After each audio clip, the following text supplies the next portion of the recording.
Recently, a Weibo user posted on the social media platform that he had been working remotely using Zoom from 2019 to 2022, bypassing the firewall to receive company tasks and write code on the GitHub platform.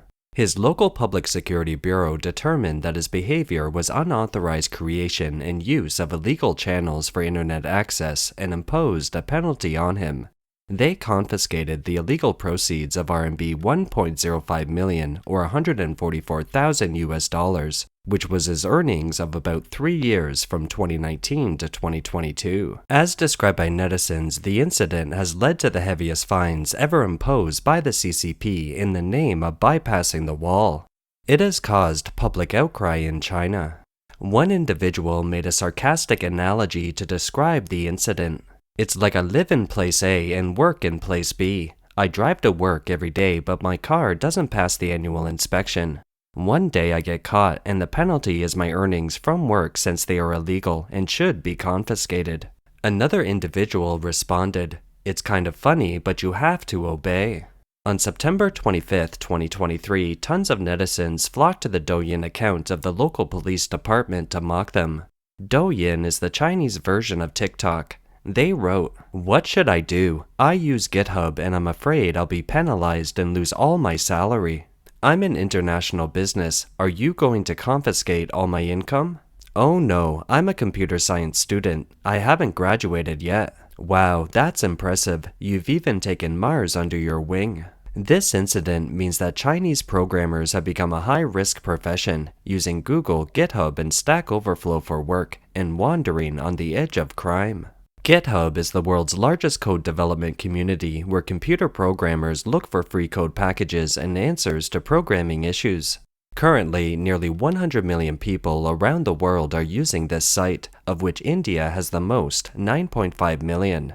7.55 million Chinese programmers were using it in 2021, making it the second largest group in the world. Programmers from famous software companies in China, including Huawei, Baidu, Tencent, and Ali, are using it all the time. By 2022, China's software industry revenue shot up to 10 trillion yuan, or nearly 140 million, marking an average annual growth of 16%.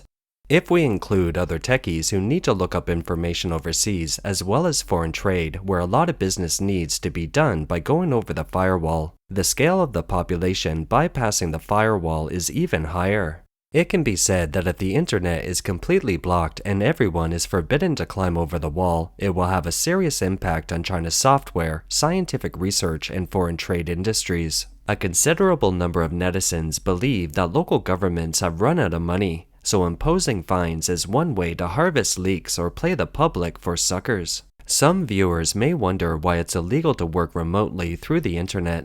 Indeed, the Chinese Communist Party's control over the Chinese people is one of the strictest in the world. The government has erected a massive firewall, making it difficult for ordinary people to access the internet or use Google Chrome. Websites that are commonly seen overseas, such as YouTube and Facebook, are banned in China and must be accessed through VPNs, which are known to the Chinese people as climbing over the wall. They must bypass the firewall in order to see the outside world. The CCP has deemed such behavior illegal. The CCP's purpose of blocking the internet and building a great firewall is to prevent the erosion of its ideology, fearing that its regime will be jeopardized if the Chinese people learn the truth. Therefore, they would rather let the economy, technology, etc. suffer. It's illegal to climb over the wall to access the internet in China. Recently, a public employee, out of curiosity, installed an app on his cell phone to climb over the firewall. He used it as many as 487 times in a week. When he was found by the police, he was fined with a warning of 1,000 yuan. His workplace was notified and he was dismissed from the public service. This is just a case in real life. The common behavior behaviors of climbing over the wall include, first, downloading, registering, and using social media apps such as Twitter, Facebook, and YouTube, etc. Second, using VPN. Third, clicking on and browsing links to overseas websites of unknown origin. Fourth, participating in speculation on virtual currency investment. Fifth, browsing overseas websites to watch news, follow celebrities, watch TV dramas, and look for information, etc. Hoha Public Security Bureau reminds you that the overseas internet is filled with numerous connecting traps and illegal traps. According to Article 6 of China's Computer Information Network and International Network Management, the Computer Information Network is directly connected to the international network, and the public must use the international communication channels provided by the Ministry of Posts and Telecommunications and the National Public Utility Networks. No entities or individuals may establish their own or use other channels to connect to the international network. Article 14 also stipulates that violators of this provision will be ordered by the State Public Security Bureau to stop the internet connection and be given a warning or be fined up to RMB 15,000. If there is any illegal income, it'll be confiscated. No matter what the purpose is, please don't climb over the wall to access the internet in any form for your own protection.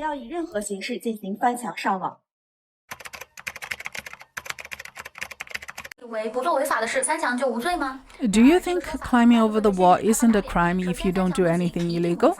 This argument is quickly defeated by reality. First, climbing over the wall is not only illegal for sure, but also nationwide. Individuals being caught for climbing over the wall have gradually risen from sporadic cases to frequent instances. In Zhejiang province, in August alone, there were 18 cases of administrative penalties because of individuals climbing over the wall, 60 cases for the whole year, and the number of individuals climbing over the wall being punished is rising steadily. Many people are taking a leap of faith before they are caught, thinking that climbing over the wall has become a common practice. There are so many people across the country who do it. Anyway, I don't do anything bad by climbing over the wall, and it should be fine for me to wonder a bit. But is it really like that? First, all the traffic used by everyone is provided by the three major carriers, and so all the information flow is controlled by them.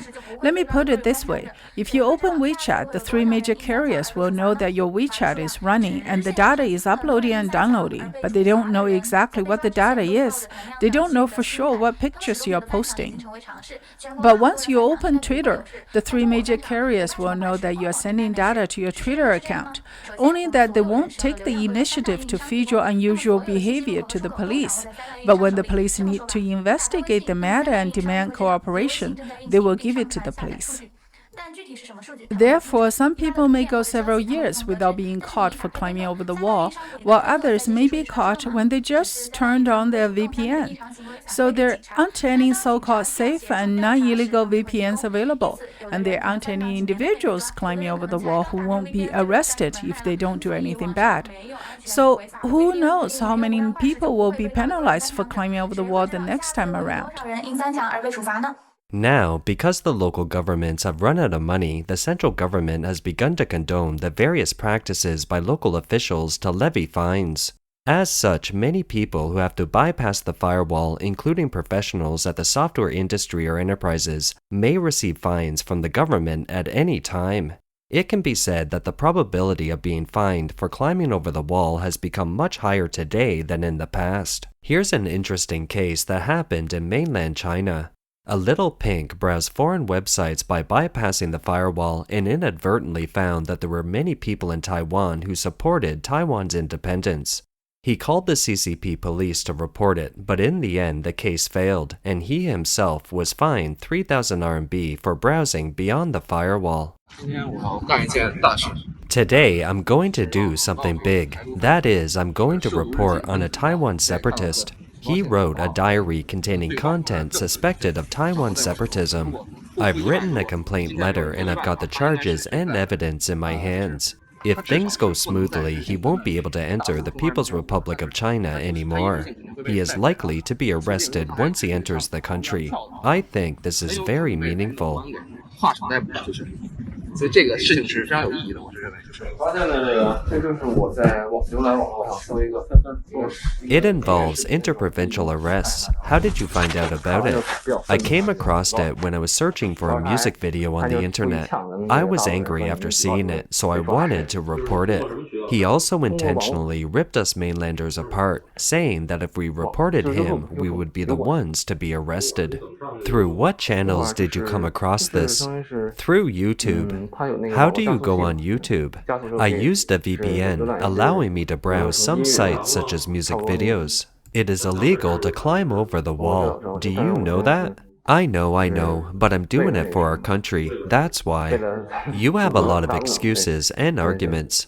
Yes, I'm sorry. What software do you use to bypass the firewall? It's the 789 VPN. Why don't you report to the foreign government? It won't work, otherwise I would have reported it long ago. Do you think our Chinese public security can't control overseas websites?